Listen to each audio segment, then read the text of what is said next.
नमस्कार दोस्तों, जय हिंद, वंदे मातरम। सभी प्यारे मित्रों का वेलकम, अभिनंदन है टीटी परिवार, शिक्षकों के परिवार जायसवाल कोचिंग सेंटर पर, पावर्ड बाई शिक्षा ही प्रकाश है। दोस्तों, मैं आपके साथ जायसवाल सर बात करने वाले हैं बाल विकास प्रैक्टिस सेट नंबर 15 की बात करेंगे। जी हाँ, आपके सिलेबस के अकॉर्डिंग आपका ये प्रैक्टिस सेट नंबर 15 है, 15वां प्रैक्टिस सेट है। और इस प्रैक्टिस सेट में टॉप 20 क्वेश्चन की बात करने वाले हैं, टॉप 20 क्वेश्चन एमसीक्यूज की बात करने वाले हैं। जी हाँ, सभी प्यारे मित्र तैयार हैं? क्या आप इस 20 क्वेश्चन में से, इस प्रैक्टिस सेट में क्या आप वाकई में 15 प्लस का स्कोर यहाँ करने वाले हैं? अगर करने वाले हैं तो वीडियो को अंत तक बने रहें। हर एक क्वेश्चन इंपॉर्टेंट है क्योंकि यहाँ पर सिलेक्शन सरोपरी है।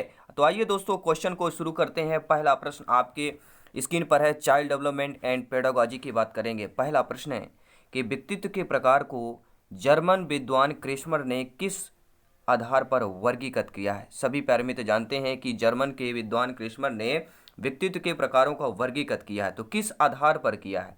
शरीर रचना के आधार पर किया है, समाजशास्त्री प्रकार के आधार पर किया है, मनोवैज्ञानिक आधार पर किया है, या भौगोलिक आधार पर किया है? आपका कमेंट, आपका फीडबैक, आपका ओपिनियन क्या कहता है, सभी कमेंट करेंगे। सभी मित्रों को मदर्स डे की बहुत बहुत शुभकामनाएं। सभी प्यारे मित्र जानते हैं जो माता का स्थान होता है वह सर्वोपरि होता है। ठीक है दोस्तों, चलिए तो इस प्रश्न का जवाब आप सभी लोग दीजिएगा। व्यक्तित्व के प्रकार को जर्मन विद्वान क्रेस्मर ने किस आधार पर वर्गीकृत किया है? तो आपका जवाब, आपका फीडबैक आ चुका है। हम बात करेंगे शरीर रचना के आधार पर। जब भी प्रश्न आए कि शरीर रचना के आधार पर वर्गीकृत करने वाले आपके कौन हैं, तो क्रेस्मर की बात करेंगे व्यक्तित्व की। कितने भागों में? तो 3 भागों में उन्हें करा था। पहला है शक्तिहीन होता है, दूसरा होता है खिलाड़ी, और तीसरा होता है नाटा। नोट कर लेंगे हर एक क्वेश्चन, हर एक डाटा। बात करेंगे दूसरे प्रश्न की कि बालक बालिका का शारीरिक, मानसिक, सामाजिक और संवेगात्मक विकास किस अवस्था में पूर्णतः को प्राप्त करता है? जी हाँ दोस्तों, जो बालक बालिका होते हैं उनका शारीरिक, मानसिक और सामाजिक और संवेगात्मक विकास किस अवस्था में पूर्णतः को प्राप्त हो जाता है? शैशवावस्था में, किशोरावस्था में, प्रौढ़ावस्था में, बाल्यावस्था में। देखिए, एक ही ऐसी अवस्था जिसमें पूर्णतः को प्राप्त हो जाता है वह एक ही अवस्था हो सकती है। हम किसकी बात कर रहे हैं? सभी प्यारे मित्र कमेंट करें। हम ऑप्शन नंबर बी की बात कर रहे हैं, किशोरावस्था की बात कर रहे हैं। किशोरावस्था ऐसी अवस्था होती है जिसमें बालक बालिका शारीरिक, मानसिक, सामाजिक और संवेगात्मक विकास पूर्णतः पूरी तरह से प्राप्त कर लेता है। तीसरा प्रश्न दोस्तों आपकी स्क्रीन पर है। कल हमने कुछ क्वेश्चन किए थे कि बालक का जब जन्म होता है तो उसके मस्तिष्क का भार कितना होता है। बालक जब ठीक है आपका जो किशोरावस्था में होता है तब उसका मस्तिष्क का भार कितना होता है? सभी लोग जब बालक जन्म होता है लगभग 300 पाउंड की बात करेंगे। कितने की बात कर रहे हैं? सभी कमेंट करें। 300 ग्राम की बात कर रहे हैं, पाउंड की नहीं, 300 ग्राम, ध्यान दीजिएगा। जी हाँ, जन्म के समय बालक का भार कितना होता है, कितने पाउंड होता है? 7.15, 3.25, 2.15 या 4.25 पाउंड की बात करेंगे। आपका कमेंट, आपका फीडबैक क्या कहता है? जी हाँ दोस्तों, जन्म के समय जो बालक का भार होता है सभी प्यारे मित्र जानते हैं 7.15 पाउंड होता है। ये ध्यान देना है। पाउंड एक क्या है? एक इकाई है। जन्म के समय बालक का भार 7.15 पाउंड और बालिका का भार 7.13 पाउंड होता है। तो ये भी बहुत बड़ा कंफ्यूज हो जाता है। बालिका पूछा जाए तो 7.13 करना है और बालक पूछा जाता है 7.15 करना है। और शिशु का या शिशु की मांसपेशी का भार उसके शरीर के कुल भार का 23% ही होता है। जी हाँ, देखिए दोस्तों, मैं महिला और पुरुष का जो है एक विरोधी नहीं हूँ। एक साइंटिफिक प्रकृति ने ही ऐसा बना दिया है। मैं यहाँ से ही देखिए, आपका जब बालक का भार 7.15 होता है तो बालिका का क्यों कम होता है? मैं ये समझ रही है, प्रकृति ने ही सारी कुछ बताई हैं, कल्चर ही ऐसा बनाया गया दोस्तों। मैं इसको घोर विरोधी हूँ क्योंकि सभी समान है। हर एक भाई बहन मेरे समान है, हर एक गृहिणी, हर एक अध्यापक अध्यापिका। जायसवाल सर सभी का नमन अभिनंदन करते हैं। और इस टॉप 20 क्वेश्चन में से प्रैक्टिस सेट में आपका स्कोर क्या है? सभी कमेंट करते जाएं, फीडबैक करें। बहुत बहुत धन्यवाद। बात करेंगे दोस्तों चौथे प्रश्न की कि विकास का शिरः पदाभिमुख दिशा सिद्धांत व्याख्या करता है कि विकास इस प्रकार आगे बढ़ता है: समान से विशिष्ट कार्यों की ओर, भिन्न से एकीकृत कार्यों की ओर, सिर से पैर की ओर, या इनमें से कभी। देखिए, यहीं पर हमारा आंसर दिया गया है कि विकास का सिर पदाभिमुख। अब जब सिर पदाभिमुख जो दिशा दी गई है सभी प्यारे मित्र जानते हैं, मतलब सिर से पैर की ओर। क्या कहे? सिर और पदाभिमुख। पद यानी होता है पैर, सिर यानी सभी लोग जानते हैं सिर से पैर की ओर। तो इसी को सिरः पदाभिमुख दिशा सिद्धांत कहते हैं, यानी सिर से पैर की ओर।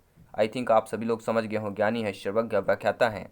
जी हाँ, जायसवाल सर आप सभी को नमन करते हैं। हर एक भाई बहन, हर एक गृहिणी से अभिनंदन है कि जय हिंद सभी प्यारे मित्रों को है। एक बार वीडियो को दिल से अवश्य लाइक करें। बहुत बहुत धन्यवाद। पांचवा प्रश्न आपकी स्क्रीन पर है। मनोविज्ञान को किसके विज्ञान के रूप में परिभाषित किया जाता है? शरीर के, आत्मा के, जंतु के, मन एवं व्यवहार की बात करेंगे।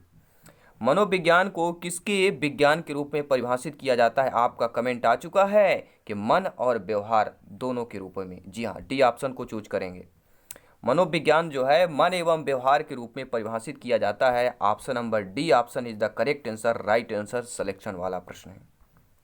छठवां प्रश्न दोस्तों आपकी स्क्रीन पर आ चुका है। सभी प्यारे मित्र कमेंट कीजिएगा। अहं शक्ति सामाजिकता और हठवादिता है, शील गुण कहलाते हैं, ये संवेग है, प्रेरणा है या मूल प्रवृत्ति की बात करेंगे। आपका कमेंट, आपका फीडबैक क्या कहता है? जो अहम शक्ति होती है, कहते ना अहंकार, जिसे अपने आप में शक्ति होना, सामाजिकता यानी मिलनसार, हठवादिता यानी हठी होना, तो सभी प्यारे मित्र जानते हैं ये सारे शील गुण कहलाते हैं। अहम शक्ति हो गया, सामाजिकता, हठवादिता इत्यादि व्यक्तित्व के शील गुण हैं। अभिप्रेरणा एक मनोवैज्ञानिक विचारधारा है और जॉन पी डिस्को ने अभिप्रेरण देने वाले घटकों की संख्या 10 बताई है। तो अभिप्रेरण देने वाले घटकों की संख्या 10 किसने बताई है? जॉन पी डिस्को ने बताई है। नोट कर लेंगे, हर एक क्वेश्चन, हर कंसेप्ट आपके सिलेबस के अकॉर्डिंग। सातवां प्रश्न प्यारे मित्रों, अपव्यय एवं अवरोधन की समस्या मुख्यतः किस शिक्षा स्तर से संबंधित है? प्राथमिक शिक्षा, माध्यमिक शिक्षा, उच्च शिक्षा या विशिष्ट शिक्षा की बात करेंगे। सभी कमेंट करेंगे। जी हाँ, राइट आंसर क्या होगा? सभी प्यारे मित्र का कमेंट आ चुका है। अपव्यय एवं अवरोधन की समस्या मुख्यतः किस स्तर से है? तो सभी लोग जानते हैं, हम बात करें प्राथमिक शिक्षा स्तर की बात करें। अपव्यय एवं अवरोधन की जो समस्या होती है दोस्तों, वह प्राथमिक स्तर से संबंधित होती है। आठवां प्रश्न आपके स्क्रीन पर है दोस्तों। शारीरिक वृद्धि और विकास को मनोविज्ञान की दृष्टि से संयुक्त रूप से कहा जाता है। अभिवृद्धि, तत्परता, आनुवांशिकता या गतिशीलता की बात करेंगे। जी हाँ दोस्तों, शारीरिक वृद्धि और विकास को मनोविज्ञान की दृष्टि से संयुक्त रूप से क्या कहते हैं? आपका कमेंट, आपका ओपिनियन, आपका फीडबैक 1 नंबर तय कर सकता है, 1 नंबर की वृद्धि कर सकता है। जी हाँ, तो शारीरिक वृद्धि और विकास को मनोविज्ञान की दृष्टि से दोस्तों संयुक्त रूप से अभिवृद्धि कर सकते हैं। क्या है? अभिवृद्धि। अभिवृद्धि से आशय होता है शरीर तथा शारीरिक अंगों के भार तथा आकार की दृष्टि से वृद्धि होना, अर्थात ऐसी वृद्धि जिसका मापन संभव हो। अभिवृद्धि एक निश्चित समय एवं एक निश्चित समय सीमा के अंतर्गत होती है और विकास वर्तुलाकार होता है। ये आपको ध्यान देना। अभिवृद्धि और विकास में कभी कभी अंतर, डिफरेंस पूछा जाता है और यही है सिलेक्शन की तैयारी, क्योंकि यहाँ पर क्या है? डीपली होता है। डीपली क्वेश्चन मिलेंगे, डीपली गहराई से तैयारी की जाती है। हर एक कंसेप्ट, हर एक क्या है, जोड़ को, तोड़ को पकड़ा जाता है, क्योंकि जब पेड़ होता है तो हर एक शाखाओं में जाया जाता है। वैसे ही यह परिवार है, हर एक शाखा, हर एक कंसेप्ट की तैयारी होगी, क्योंकि सिलेक्शन 101% श्योर एंड प्योर की बात कर रहे हैं। 9वां प्रश्न है आपकी स्क्रीन पर है। कौन सा विकास या कौन विकास के सिद्धांतों में सम्मिलित होगा? विकास के सिद्धांत की बात कर रहे हैं। निरंतरता का सिद्धांत सम्मिलित होगा। विकास समान से विशिष्ट की ओर चलता है। विकास बहुआयामी होता है या उपरोक्त सभी की बात करेंगे। आपके नज़रिए से आपका फीडबैक क्या, हमें क्या मिल रहा है कि जो विकास है, निरंतरता का सिद्धांत, निरंतरता यानी कभी न समाप्त होने वाला, तो विकास जीवन पर्यंत चलता रहता है। विकास समान से विशिष्ट की ओर होता है, बिल्कुल सही बात है। विकास बहुआयामी होता है, इसका 1 2 3 आयाम नहीं होते हैं, बहुत सारे आयाम होते हैं, इसलिए बहुआयामी कहा जाता है दोस्तों। अर्थात हम डी ऑप्शन की बात करेंगे, डी ऑप्शन चूज करेंगे। जी हाँ, उपरोक्त सभी की बात करेंगे। देखिए, उपरोक्त सभी के हमने इसलिए कहा है क्योंकि विकास की गति यद्यपि व्यक्तिगत विभिन्नता, वंशानुक्रम एवं वातावरण पर निर्भर करती है, परंतु कुछ ऐसे सर्वमानक सिद्धांत हैं जो विकास के हर क्षेत्र पर लागू होते हैं। जैसे आपका निरंतरता का सिद्धांत, विकास समान से विशिष्ट की ओर चलता है, विकास बहुआयामी होता है, परस्पर संबंध का सिद्धांत, विकास बहुत ही लचीला होता है और विकास प्रासंगिक हो सकता है, एवं व्यक्तिगत अंतर का सिद्धांत की बात करेंगे। 10वां प्रश्न, जी हाँ 10वां प्रश्न आ चुका है। इसके बाद 10 प्रश्न और करेंगे, क्योंकि दोस्तों यह जो हमारा प्रैक्टिस सेट है, टॉप 20 क्वेश्चनों का प्रैक्टिस सेट है, 20 महत्वपूर्ण लाजवाब प्रश्नों का प्रैक्टिस सेट है। तो आपका कमेंट क्या कहता है कि संवेदी प्रेरक अवस्था में बच्चे के विकास की कौन सी अवस्था कहलाती है? देखिए, जीन पियाजे जी ने 4 अवस्थाएं बताई थी, सभी को पता होगा। पहली अवस्था जो होती है जन्म से लेकर 2 वर्ष तक, संवेदी प्रेरक अवस्था। दूसरी अवस्था 2 से 7 वर्ष, पूर्व संक्रियात्मक अवस्था। तीसरी अवस्था हमारी कौन सी होती है? सभी पैरामीटर जानते हैं। 7 से 11 होती है मूर्त संक्रियात्मक अवस्था, और चौथी अवस्था हमारी होती है 11 से आगे तक औपचारिक या अमूर्त संक्रियात्मक अवस्था। तो संवेदी प्रेरक की पहली अवस्था जो बच्चे की होती है, ठीक है, तो संवेदी प्रेरक हमने बताया जन्म से 2 वर्ष, तो हमारी वह पहली अवस्था कहलाएगी, अर्थात यहाँ पर पहला ऑप्शन दोस्तों सही हो जाएगा, क्योंकि यह अवस्था लगभग जन्म से लेकर 2 वर्ष तक मानी जाती है। अगला प्रश्न दिया गया है कि मूर्त संक्रियात्मक अवस्था का काल लगभग माना गया है। अभी हमने जस्ट पिछले क्वेश्चन में आपके दिया, ठीक है, मूर्त और अमूर्त की बात करेंगे। देखिए जन्म से लेके 2 वर्ष तक हमने बात किया, ठीक, किसकी बात की सभी लोग बताएंगे, संवेदी गामक अवस्था की बात करते हैं।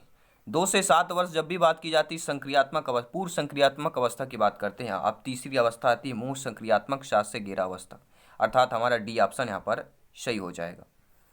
12वां प्रश्न दोस्तों, विकास की किस अवस्था में बालक समस्याओं का अमूर्त अवलोकन व तार्किक चिंतन कर सकता है? जी हाँ दोस्तों, बालक के या विकास की ऐसी अवस्था जिसमें बालक समस्याओं का अमूर्त अवलोकन कर लेता है, जो भी समस्याएं आती हैं उनका अमूर्त अवलोकन करता है और तार्किक चिंतन कर सकता है।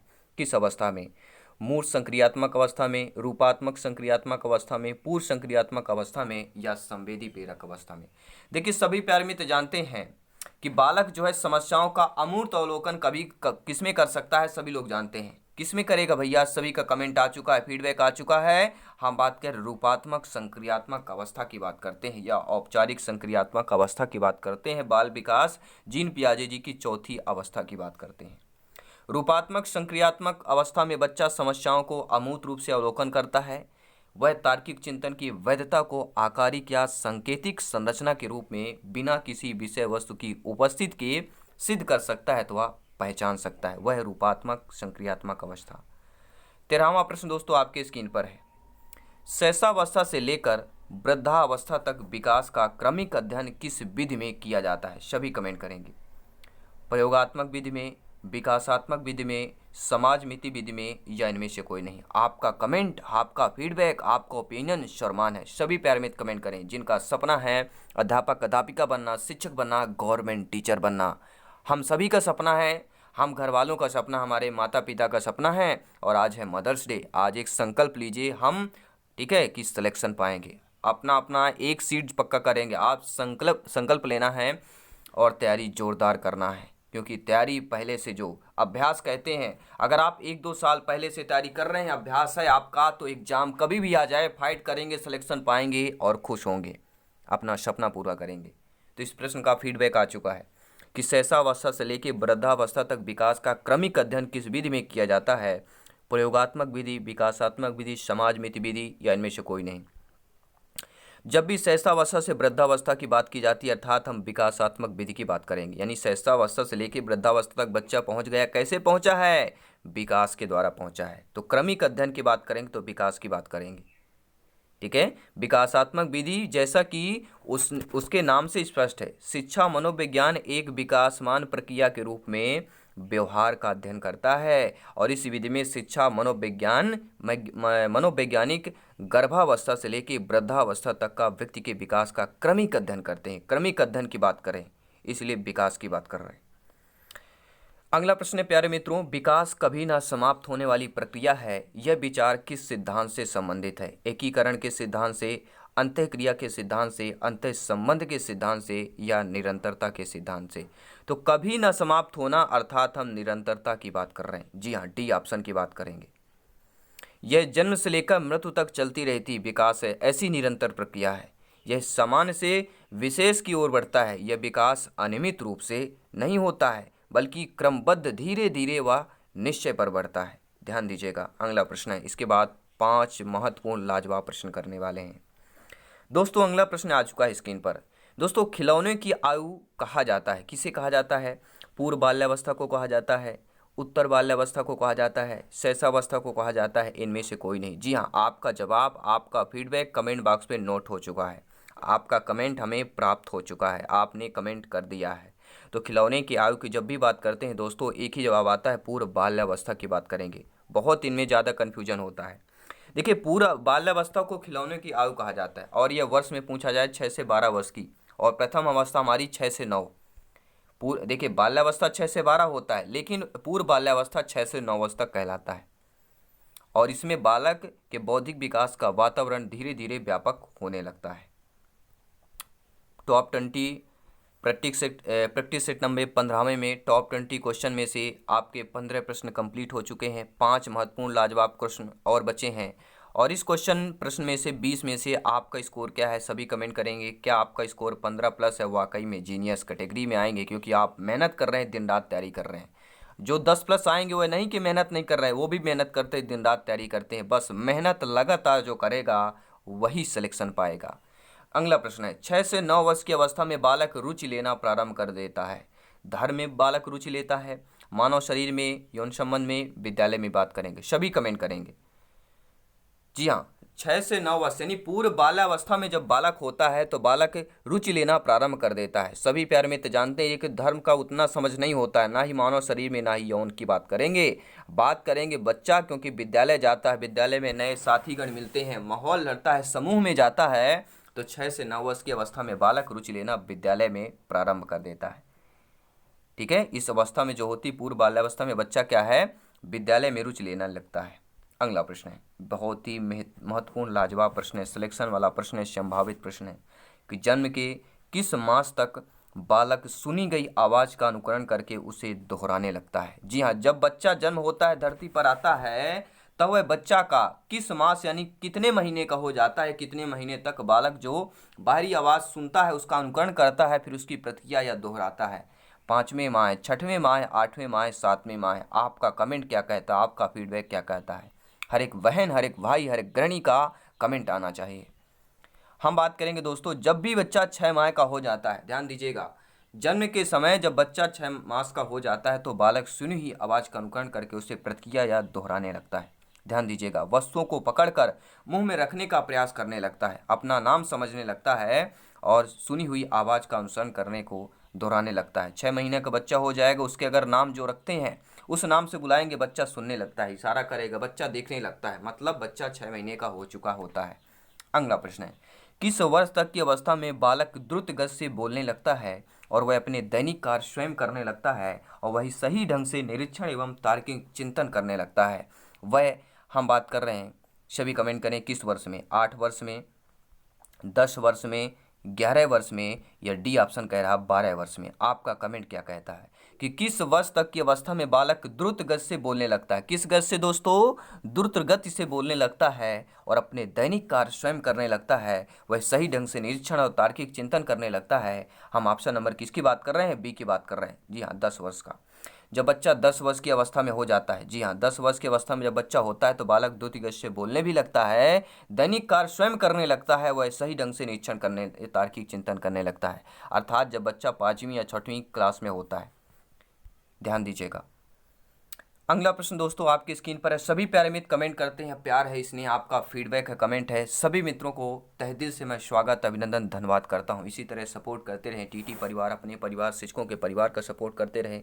शिक्षा का चैनल है, टेलीग्राम से जरूर जुड़ें, नोट्स PDF फाइल प्राप्त करें, व्हाट्सएप ग्रुप से जुड़ें, साथ ही साथ फेसबुक पेज पर भी फॉलो कर सकते हैं और इंस्टाग्राम पर जरूर दोस्तों फॉलो करें, लिंक आपको दे दिया गया है या सर्च कर सकते हैं। जी हाँ, हम बात करें बाल अवस्था की मुख्य विशेषताओं में दोस्तों शामिल होगा अधिगम की तीव्रता, अपेक्षाकृत स्थिर विकास की प्रक्रिया, यथार्थवादी दृष्टिकोण का प्रादुर्भाव या उपरोक्त सभी की बात करेंगे। जब भी बाल अवस्था की मुख्य विशेषताओं की बात की जाती तो अधिगम की तीव्रता भी शामिल होता है, अपेक्षाकृत स्थिर विकास की प्रक्रिया भी शामिल होती है और यथार्थवादी दृष्टिकोण का प्रादुर्भाव भी शामिल होता है। अर्थात हम डी ऑप्शन की बात कर रहे हैं। जी हाँ, सभी कमेंट करेंगे। और इस प्रैक्टिस सेट नंबर 15वां का टॉप 20 क्वेश्चन में से अंतिम प्रश्न आपका स्क्रीन पर है, सभी कमेंट करेंगे।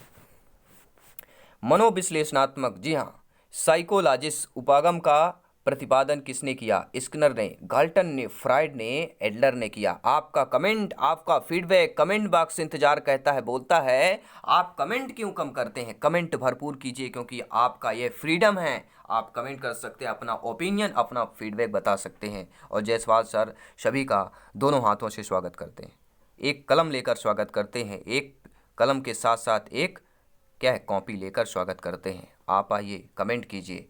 मनोविश्लेषणात्मक साइकोलॉजिस्ट उपागम का प्रतिपादन करने वाले और कोई नहीं, हम फ्राइड की बात कर रहे हैं।